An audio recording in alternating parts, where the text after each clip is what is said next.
ሰላም ጤና ይስጥልኝ በመላው ዓለም የምትገኙ ውድ ኢትዮጵያ ቤተሰቦቼ እንደምናችሁ እንደምንከረማችሁ ትኩስ ነገር ከዚህም ከዛም ለእናንተ ይመቻል ብዬ እንግዲህ ማስባትን ነገር ይዤላችሁ መጥቻለሁ ማለት ነው። በመግቢያው ላይ እንደተመለከታችሁት ሰሞኑን እንግዲህ በአገራችን በአዲስ አበባ አካባቢ በተለይ እንዲሁም በአጠቃላይ በዙሪያው ማለት ይቻላል በዚህ በነዳጅ በጣም ብዙ አይነት ንግግሮችና ሀዘኖች ይታያሉ። በዚህ ምክንያትም ደግሞ ብዙ ነገሮች እየጨመሩ እንደሆነ ሁላችንም የምንመለከተው ነገር ነውና በአሁኑ ሰዓት ይህንን ሀገር እውነት መንግስት ይመራዋል ወይስ የነዳጅ ባለሀብትና እንግዲህ በነዳጅ ዙሪያ ላይ ያለ የመንግስት አካል ይመራዋል የሚለው ነገር በጣም አነጋጋሪ የሆነ ነው ያለው ማለት ነው። በጣም ያሳዝናል። በተለይ በመንግስት መስሪያ ቤቶች የሚገኙ እንግዲህ አካላቶች በየጊዜው የተለያየ አይነት ምክንያቶች ይሰጣሉ እንጂ ስቲል እንደዛው ስርቆትም ሆነ ነዳጆች ወደ ተለያዩ አይነት ጥቅማ ጥቅሞች ሲሄዱ ይታያሉ። በዚህ ምክንያትም ከተማው ላይ ምንም አይነት ነዳጅ ባለመኖሩ የእቃ የኑሮ ውድነት በጣም በከፍተኛ ደረጃ እየጨመረ እንደሆነ ይታያል። ለዚህ ማንም መልስ የሚሰጥ ጠፍቷል። መንግስት ይሄን አደርጋለሁ፣ ዲጂታል ውስጥ ገብቻለሁ፣ በዚህ ወጣ በዛ ወረደ ይላል። ነገር ግን ምንም አይነት ለውጥ የለም። ስለዚህ ለእንደነዚህ አይነት ነገሮች ደግሞ እየተመለከትን ዝም ማለት የለብንም በሚል እኔ እቺን ነገር እንግዲህ ለማቅረብ ሞክራለሁ ማለት ነው። እንደተለመደው እናንተ እንግዲህ እቺ ነገር አይታችሁ ከወደዳችኋት ሰብስክራይብ ከወደዳችኋት ላይክ አድርጉ፣ አዲስ ሆናችሁ ሰብስክራይብ አድርጉ፣ ኮሜንታችሁን ጻፉልኝ። ለሚደርሰው እንዲደርስ መታገል ስላለብን ይሄን ነገር አቅርቤላችኋለሁ። መልካም ጊዜ ሆነላችሁ። እስቲ እንመልከት ትንሽ ነገር። ነዳጅ በየካቲት ወር ይጨምራል። ይህን ያለው ካፒታል ጋዜጣ ነው። ከምን ነው ማረግ መድኃኒዓለም ትናንትና 500 ገዝቼ ደግሞ ዛሬ 550 አሁን ከምን ነው ማረጋው? በዚህ ሰርቼ ነው ቤተሰብ ማስተዳደር።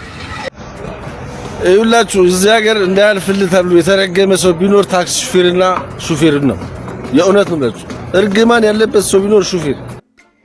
እንደሰማችሁት እንግዲህ ብዙ ጊዜ እነዚህ አይነት ነገሮች የሚከሰቱት በእርግጠኝነት ነጋዴው እንግዲህ ኪሱ ትንሽ ጎደል ሲልበት በየሚዲያው እየገባ ነዳጅ ሊወደድ ነው፣ ይሄ ነገር ሊፈጠር ነው እያለ በሚሰራው እንግዲህ ያው ይሄ ሳቦቴጅ ነገር ነው እንግዲህ እንደዚህ አይነት ችግሮች የሚፈጠሩት። ይሄ ነገር ደግሞ ማላይ ነው ትልቁ ሄዶ እንግዲህ እንከል የሚያመጣው ሹፌሮችና በጣም በተለያየ አካባቢ የሚናገሩ የታክሲ ሹፌሮች ላይ ነው እንግዲህ ይሄ ነገር የሚፈጠረው ማለት ነው። ያው የህብረተሰቡ በተቻለው መጠን የራሱን የሆነ አቅም ያደርጋል። ከዛ በኋላ የነገር ደግሞ ወርዶ ነጋዴውን ይጎዳል ማለት ነው። ስለዚህ በዚህ አይነት ጉዳይ ላይ በእውነት መነጋገር ህብረተሰቡ አለበት። አንድ ልባት እስኪሰጥ ድረስ ሁሉም ሰው የራሱን ድምፅ ማሰማት አለበት ብዬ ነው ማምነው። እስቲ ሌሎች ደግሞ የሚሉትን እንስማ።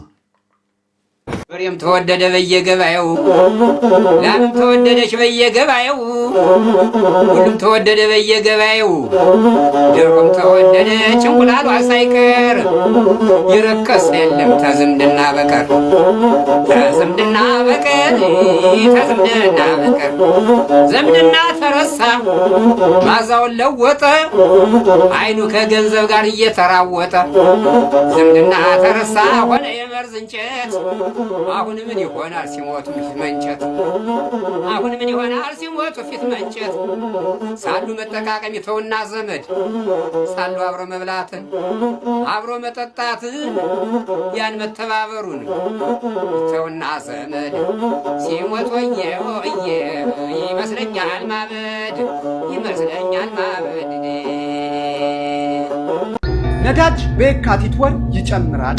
ይህን ያለው ካፒታል ጋዜጣ ነው። እዚህ ላይ እንደምትመለከቱት ካፒታል ጋዜጣ ቀደም ሲል የካቲት ወር ጀምሮ መንግስት ሙሉ ለሙሉ የነዳጅ ድጎማውን ያነሳል ሲል ዋጋ እንደሚጨምር ይጠቁማል። እኔ ደግሞ ዝብቴን እንዲህ ባለ መልኩ አይጨምርም ወይንም ደግሞ ድጎማው ሙሉ ለሙሉ ተነስቷል ስል እዚህ ላይ በምትመለከቱት የኢትዮ ቴሌኮም ነዳጅን ስትቀዱ የሚሰጣችሁ ደረሰኝ ላይ እዚህ ጋር በምትመለከቱት መልኩ ከድጎማ ነፃ ሆኖ የተደረገ ክፍያ እንደሆነ መግለጫ ጭምር ይሰጣችኋል። ታዲያ ይህንን የካፒታልን ሪፖርት ከሰማን በኋላ ቀጥለን ደግሞ የንግድና ቀጠናዊ ትስስር ሚኒስቴር ደግሞ አዲስ መግለጫን አውጥተዋል። ከምሽቱ 12 ሰዓት ጀምሮ አውሮፕላን የነዳጅ ዋጋ ብቻ ሲጨምር፣ ሁለቱ ግን የናፍጣና የቤንዚን ዋጋ ግን እንደማይጨምር አሳውቀዋል።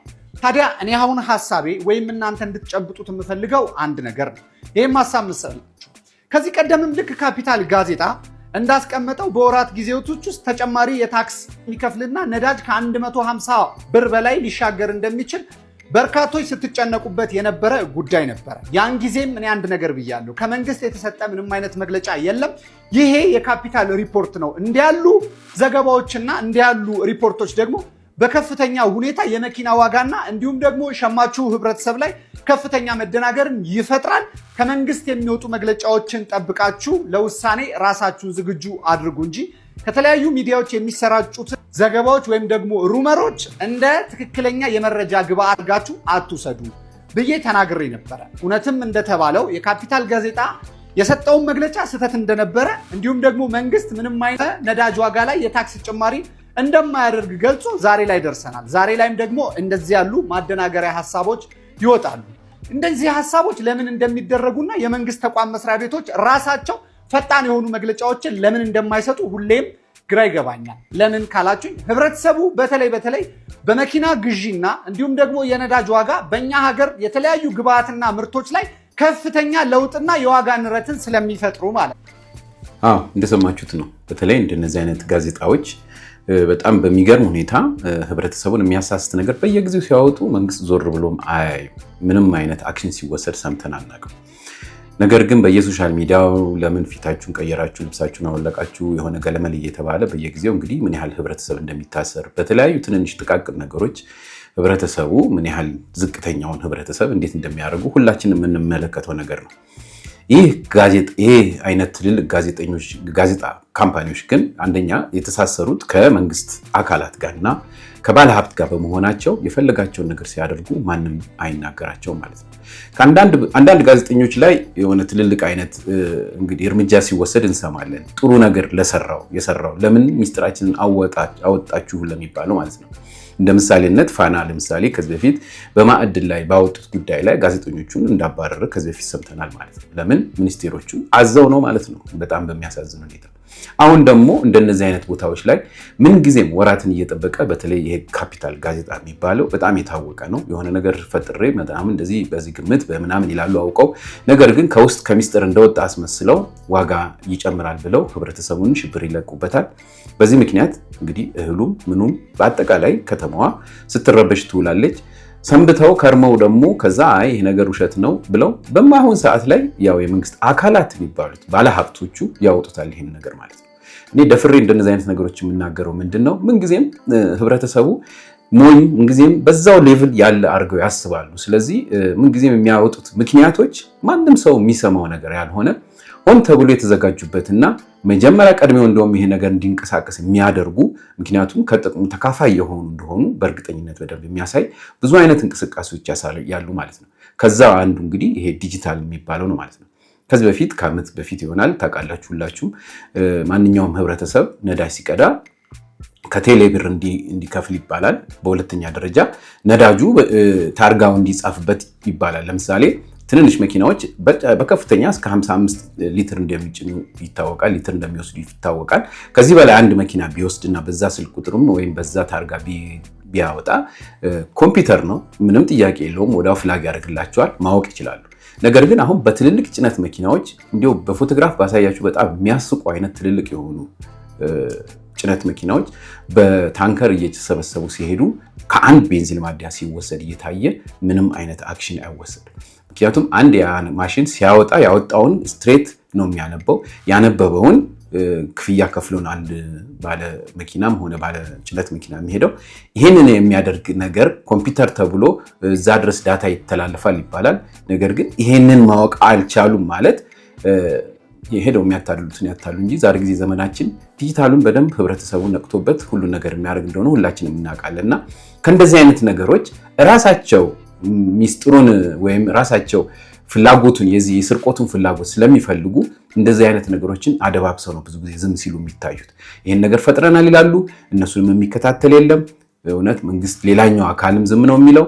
በመስሪያ ቤቶች ስም የሚወጣ አለ፣ በየምኑ የሚወጣ አለ። እስካሁን እንግዲህ በሀገራችን ላይ በጣም ትልቅ ችግር የሆነው የዚህ የነዳጅ ነገር ነው ማለት ነው። በዚህ ምክንያት እንግዲህ በጣም ብዙ ህብረተሰብ ተጎድቷል ማለት ነው። በጣም የሚያሳዝናችሁ ደግሞ ይህ ሁሉ ጉዳት እያለ መንግስት በየጊዜው በነዳጅ ጉዳይ ያለውን ነገር አሻሽላለሁ፣ ለነዳጅ የማወጣውን ቀንሼ ለህብረተሰቡ እሰጣለሁ ሲል የነበረውን ነገር ደግሞ ያው ሰሞኑን ሌላ ዜና ተሰምቷል ማለት ነው። እስቲ ከኔ ከሚሆን አዳምጡት። የኢትዮጵያ የነዳጅ ዕዳ 200 ቢሊዮን ብር ደረሰ።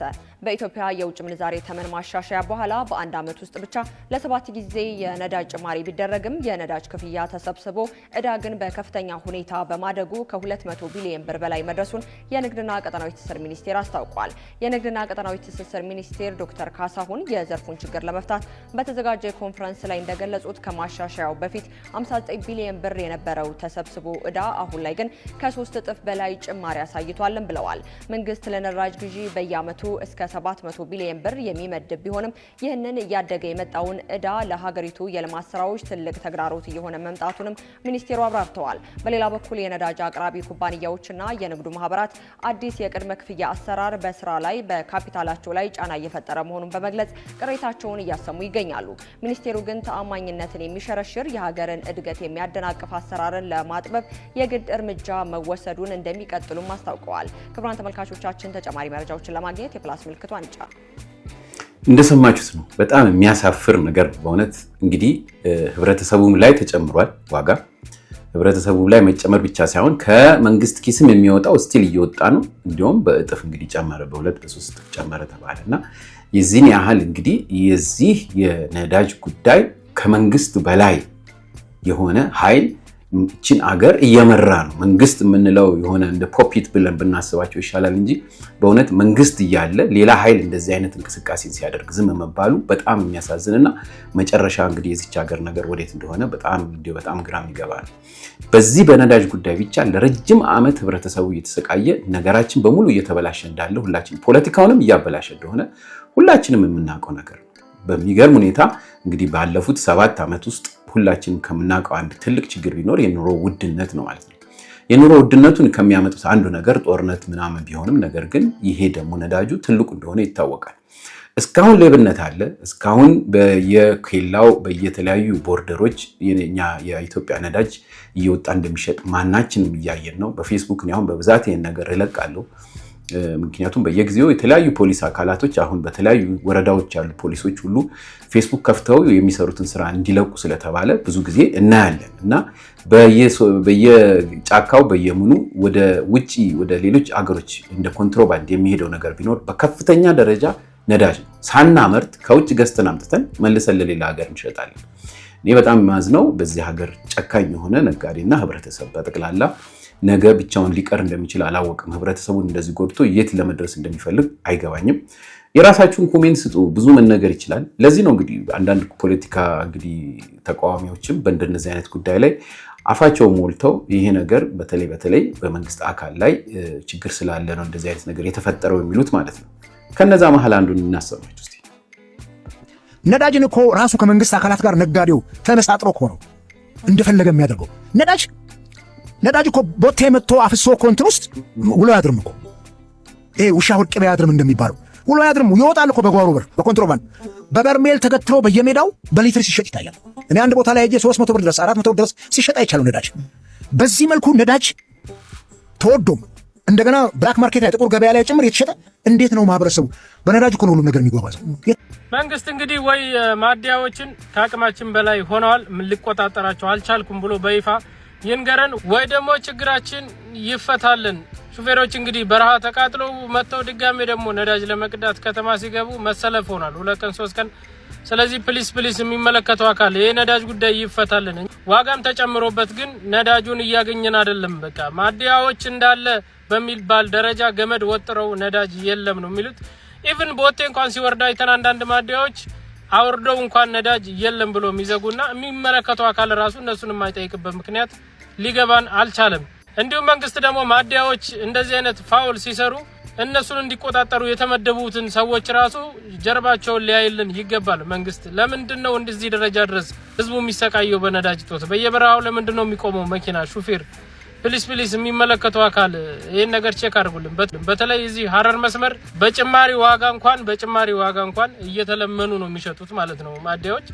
ስለዚህ ፕሊስ የሚመለከተው አካል እየዞሯችሁ ይውልን። በቃ ሌላ ምንም አንልም።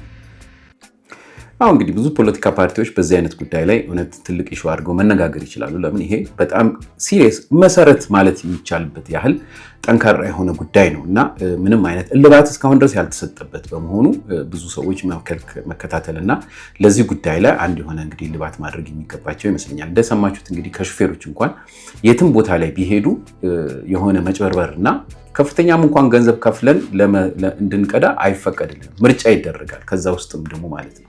በጣም በሚያሳዝን ሁኔታ መሰለፋቸው እዛ መጠበቃቸው ብቻ ሳይሆን እንዲሁም አተርፎባቸውም ተሽጦላቸው ለእነሱም ደግሞ እንደገና ይመረጣሉ። ይህንን ሁሉ እንግዲህ የሚደረገው በተለይ ከከተማ ውጭ ያሉ ቤንዚን ማደያዎች በመጀመሪያ እነዚህ ከከተማ ውጭ ያሉ ቤንዚን ማደያዎች የተቋቋሙት የህብረተሰቡ የአንድ ነጋዴ ሲፈጥረው የተቋቋመው ለዛ ለክልሉ ወይም ለዛ አካባቢ ላለ ባለሀብት መጠቀሚያ እንደገና ለፖሊስ እንደገና ደግሞ ለጠቅላላ ለሜሮቹ እነዚህ ባለስልጣናቶቹ በአጠቃላይ እንዲጠቀሙበት ስለሆነ ማንም አይከታተለው። አንድ ነገር ሲመጣ ተሸፋፍኖ እንደመጣ ወደሚሄድበት ይሄዳል። ከዛ ውስጥ ይሻረካሉ ማለት ነው። እንደገና ደግሞ ቤንዚን ማደያው ላይ የሚለኩ ምናምን አሉ ይባላል። እነሱ ሳይቀር ተጠቃሚዎች ናቸው እና ራሳቸውን ብቻ መጥቀም እንጂ የሚፈልጉት ሌላ አይነት መንገዶችን መፍጠር ስለማይፈልጉ ይህ የቤንዚን ጉዳይ ለጠቅላላ ለኢትዮጵያ ሕዝብ በጣም ችግር እንደሆነ በደንብ ክሊር ሆነ የሚታይ ነው። እስቲ ከሰዎች አንደበት የሚወጣውን እስቲ አንዳንድ ነገር ደግሞ ላሰማችሁ።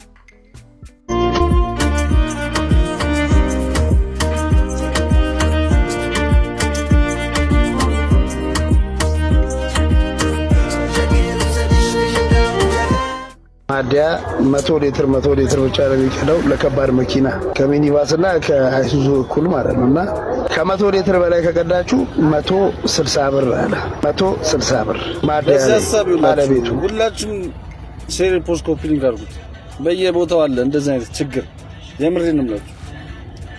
አለመስጠትም ብቻ ሳይሆን ብር መጨመርም ብቻም ሳይሆን ሌላ ከፍያ የምከፍሉት ክፍያ አለ። የምሬን ነው የምላችሁ። ይሄ ከገጠመኝ ውስጥ አንዱ ነውና ልክ ነው ለማለት ያህል ነው። ወደ ቡሌወራ አካባቢ ብትሄዱ ቡሌወራ ማደያዎች ጋር ምናምን ብትሄዱ ነዳጅ ጠፍቶ እዛ ከተሰለፋችሁ እንደዛው የሚሰጣችሁ ማንም ደግሞ አይደለም የሚያስቀዳችሁ። በቃ እዛው ያለ ሰው በቃ ኃላፊ ምናምን የሚባሉ ሰዎች መጥተው ነው እንደዚህ ገደብ አድርገው የሚሰጡት እና በገደብ አልፈህ ከቀዳህ ከፍለህ ነው። የገጠመኝ ነገር ስለሆነ ይድረስ። መንግስት ጠላቶች ላይ ዘመቻ ከፍታለሁ፣ ሀገሬን ድንበሯን አስጠብቃለሁ፣ አሰብን መልሳለሁ ይላል። ኢትዮጵያ ውስጥ ያሉት በብዛት ባለማደያዎች ደግሞ ህዝቡ ላይ ዘመቻ ከፍተዋል። ነዳጅ የለም ይላሉ። ከጅቡቲ ግን ቀን ከሌሊት ነው ቦቲ የሚጓዘው ይገባል። ግን ከቀላል እስከ ከባድ መኪና ከባጃጅ ጀምሮ ናፍጣ የለም ትላላችሁ፣ ህዝቡን ታማርራላችሁ። ለሊት ግን እየተደራደራችሁ ትሸጣላችሁ። ጦርነቱ ብዙ አመት አይፈጅምና ያኔ እንነጋገራለን። ብዙ ማደያዎች ላይ ግን እንደቋጠርንባችሁ ወቁ። ለናፍጣው ማከማቻ ብላችሁ አስቆፍራችሁትን ጉድጓድ የህዝብ ሽንት ቤት ታደርጉታላችሁ።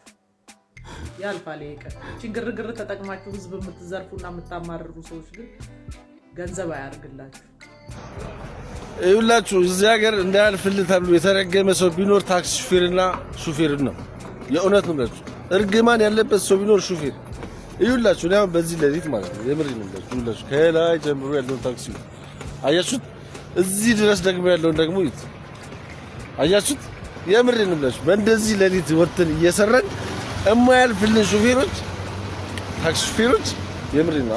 አሁን ወደ ፈጣሪ መቅረብ አለብን። የምሬን ነው ብላችሁ ምናልባት ከፈጣሪ ወደ ፈጣሪ መቅረብ አለብን እንጂ እንዳያልፍላችሁ ተብሎ የተረገመ ሰው ኢትዮጵያ ውስጥ ሀበሻ ሹፌር ነው። ስለዚህ እርግማናችንን አሁን በምን እናስተወው ነው? በምን እናስቁመው ነው? በምን እንደዚህ እንደምንሰራው ልክ ይለፍልን ነው ችግሩ። አያልፍልንም እኮ ምቀኛችንን እስኪ ፈጣሪ እንደው በርቁ እንዲይዝልን ጸሎት እናድርግ። የምሬን ነው ማለት። ስለዚህ ሼር ኮፒ ካልኩት እንደሰማችሁት ነው። በእውነት በጣም ብዙ አለ። ጠቅላላ እንደው ሰፋ ማድረግ የሚቻል ፕሮግራም ነበር። ነገር ግን ከእናንተ ጊዜ አንጻር በሚል እንግዲህ አጠር መጠን ለማድረግ ሞክሬያለሁ ማለት ነው። ይህን ፕሮግራም በአንደኛ ደረጃ እውነቴን ነው የምላችሁ በመጀመሪያ በአንደኛ ደረጃ ላቀርብ የወደድኩት ስለ ሹፌሮች ብዬ ነው። በእውነት የሹፌር ጣጣ ብዛቱ በጣም ከባድ ነው። ሀገራችን ላይ ብዙዎች ነገሮች የሚንቀሳቀሱት ከተማ ላይ በታክሲ ከሀገር ለሀገር በጭነት መኪና የሚንቀሳቀሰው በሙሉ በሌላ ማሽን አይደለም፣ በሰው ልጅ በሚባል ሹፌሮች ነው። ነገር ግን በጣም የተናቀና ደግሞ በጣም የሚያሳዝነኝ በጣም እየተሰቃየ ያለ ህብረተሰብ ቢኖር ሹፌሮች ናቸው። ከተማ ላይ ታክሲ ሹፌሮች እንግዲህ ታውቃላችሁ ከፖሊሱም ከምኑም እንግዲህ እንደዛ እየተሰቃዩ ነው የዕለት እንጀራቸውን ለማግኘት የሚሯሯጡት ጠዋት ወጥተው ማታ ድረስ ማለት ነው። በዛ ላይ ደግሞ ይሄ ነዳጅ እንደዚህ ሲጨመርና ሲያሰቃዩቸው አስቡት እንግዲህ። በሁለተኛ ደረጃ እንግዲህ ክፍለ ሀገር የሚሄዱት ደግሞ ሹፌሮች ህዝብንም የሆነ ጭነት መኪና የሚያንቀሳቅሱ በጣም ብዙ ሪስክ ወስደው ህይወታቸውን እንግዲህ መስዋዕት አድርገው ለዛ ህዝብ ለዛ ህብረተሰብ ያንን ሁሉ አድርገው ለሀገሪቱ ማለት ይቻላል እውነት ያንን ሁሉ መስዋዕት አድርገው በየክልሉ የሆነ ገንዘብ ክፈሉ እያለ የሚያስቆማቸው የሚያሰቃያቸው ፖሊስ የክልል ጠባቂዎች ምናምን ቁጥር ስፍር የላቸው። ብር ተከማይቶ መኪና ውስጥ ይቀመጣል። ለምን? በየኬላው ለመስጠት። እሱንም ደግሞ የሚዘርፍባቸው ይመጣል። በጣም ነው የሚያሳዝነው። ከዚህ ውጭ ደግሞ እንደገና ይሄው ነዳጅ ለማግኘት እንግዲህ ጠዋት ማታ ተሰልፈው እንደዚህ ፀሐይና ሀሩ እንግዲህ ሲወጣ ሲወርድባቸው ይውላል ማለት ነው። በእውነት እንዲሁ ዝም ብለን ቀላል አድርገን ማየት ያለብን አይመስለኝም። ሁላችንም ስለነሱ በጣም ማሰብና ያው እግዚአብሔር እርዳቸው። መቼም እኛ ከመናገርና እንደዚህ አይነት ነገሮች ከማቅረብ ውጭ ሌላ ነገር ማድረግ ባንችልም አትሊስት እንዲሁ አንድ እንኳን ቀን ይዘን ማሰብ አለብን በሚል ነው ይሄን ነገር ላቀርብላችሁ ወደድኩት። ውድ የኢትዮ ቤተሰቦች የራሳችሁን ኮሜንት ስጡ። ያሳዝናል ይሄ ነገር በእውነት ለምትችሉት ሁሉ ሼር አድርጉ። ይህ ነገር ስለ ነዳጅ ብቻ ሳይሆን እንዳልኳችሁ ስለ ሹፌሮች ስንል የህዝብ ደግሞ በቃ ይሄንን የኑሮ ውድነት እንዲያቀልለት ከነዚህ ሌቦች እንዲው የምንወጣበትን ነገር እንግዲህ ፈጣሪም ይርዳን። በእውነት በዚህ ሰዓት ሁላችንም ጾም ጸሎት ላይ ስለሆንን እንደነዚህ አይነት ክፉ ሰዎችን ያርቅልን እያልን ማለት ያለብን ይመስለኛል። በተረፈ በሚቀጥለው ጊዜ እስከምንገናኝ ድረስ ደህና ሁኑ። ከወደዳችኋት የተለመደችዋን ላይክ፣ አዲስ የሆናችሁ ሰብስክራይብ። ቤቴ ትንሽ ዝቅ ያለበት ምክንያት ምንድነው? እውነትን ብቻ ስለምናገር ስለሆነ ስለ እውነት የምታስቡ ሰዎች ቤቴን ሰብስክራይብ አድርጉላለሁ። በሚቀጥለው ጊዜ እስከምንገናኝ ደህና ሁኑ። የማትሰርቁ የማታጭበረብሩ ሙስና የማትቀበሉ ደንበኞችን በቅንነት የምታገለግሉ በግልም ይሁን በመንግስት ሴክተር ውስጥ ያላችሁ ሁላችሁም በታማኝነት የምትሰሩ ሰዎች ይሄ ዘመን እናንተ አይደለም። የሚገርማችሁ ነገር ግን ከፊት ለፊት እናንተ የምትሸለሙበት ማርክ የሚሰጣችሁ ቀን ከፊት ለፊት እየመጣ ነው። እመኑኝ፣ የምሬን ነው የምላችሁ። ይህንን ቪዲዮ ፌቨራይት ላይ አስቀምጡት፣ ይጠቅማችኋል። በቅንነት የሰራችሁ የማትሰርቁ የማታጭበረብሩ ጉቦ ማትቀበሉ እምነቴ አይፈቅድም እንዲህማ አላደርግም ብላችሁ በጣም ህይወታችሁን ሊቀይር የሚችል ገንዘብ ግለሰቦች አቅርበውላችሁ እምቢ ያላችሁ ሰዎች እድለኞች ናችሁ። ከፊት ለፊት እየመጣ ያለው ዘመን እናንተ የምትሸለሙበት ዘመን ነው። ይህንን ቪዲዮ ኮፒ ሊንክ ሼር በማድረግ ለእንደነዚህ አይነት ሰዎች ለእንደነዚህ አይነት ወንድሞች ታማኝ ሰዎች አድርሱት። ወዳቸዋለሁ።